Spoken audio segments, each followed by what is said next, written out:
পাপমোচনী একাদশী ব্রতানুষ্ঠান কবে? তো আসছে আগামী 15ই মার্চ রোজ রবিবার শ্রী শ্রী পাপমোচনী একাদশী ব্রতানুষ্ঠান।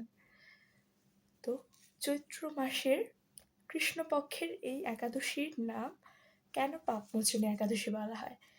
আসলে শাস্ত্রে বর্ণনা আছে যে শ্রীকৃষ্ণ যুধিষ্ঠির মহারাজকে বলেছিলেন যে এই একাদশী ব্রত যদি কেউ করে তাহলে সমস্ত পাপ থেকে নিস্তার বা মোচন হয় বলে এই পবিত্র একাদশীর নাম হয়েছে পাপমোচনী একাদশী ব্রত। তো এটার বর্ণনা কোথায় আছে? তো এই যে আখ্যানটা একবার রাজা মাতঙ্গা রোমশ মুনিকে জিজ্ঞাসা করেছিলেন, তখন বর্ণিত যেই উপাখ্যান সেটা আপনাদের সাথে আমি শেয়ার করছি। দেখা গেছে যে প্রাচীনকালে চৈত্ররথ পুষ্প উদ্যানে মুনিরা তপস্যা করতেন। তো সেখানে ঋষিকুমার নামে একজন ছিলেন যিনি তপস্যা করছিলেন। তো মঞ্জুঘোষা নামে এক সুন্দরী অপ্সরা তাকে বশীভূত করতে চাইল, কিন্তু ঋষির অভিশাপের ভয়ে সে আশ্রমের 2 মাইল থেকে দূরে অবস্থান করলো এবং বীণা বাজিয়ে মধুর স্বরে গান করত। তো একদিন মঞ্জুঘোষা মেধাবীকে দেখে কামবানে পীড়িতা হয়ে পড়ে। এদিকে ঋষি মেধাবীও অপ্সরার অনুপম সৌন্দর্য দেখে মুগ্ধ হন।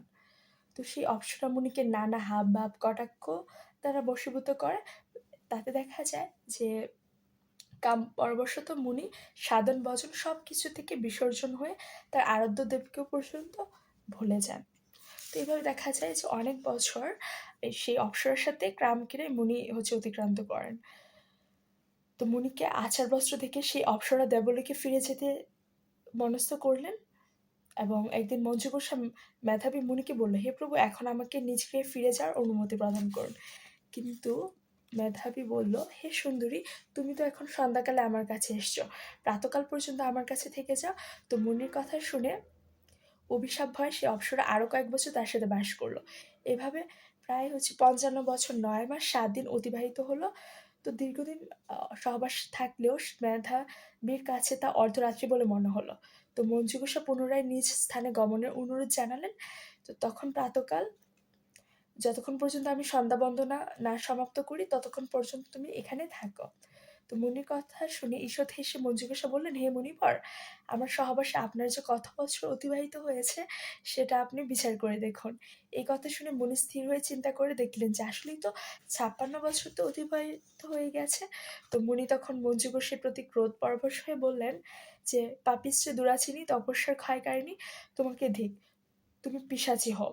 তো মেধাবীর শাপে অপ্সরার শরীর বিরূপপ্রাপ্ত হলো। তখন অবনত মস্তকে মুনির কাছে তিনি এই যে পাপের জন্য তিনি ক্ষমা মোচন বা পাপ মোচনের উপায় জানতে চাইলেন। তখনই মেধাবী বললেন, চৈত্র মাসের শুক্লপক্ষে যে পাপমোচন একাদশী, সেটা সর্বপাপ ক্ষয়কারী।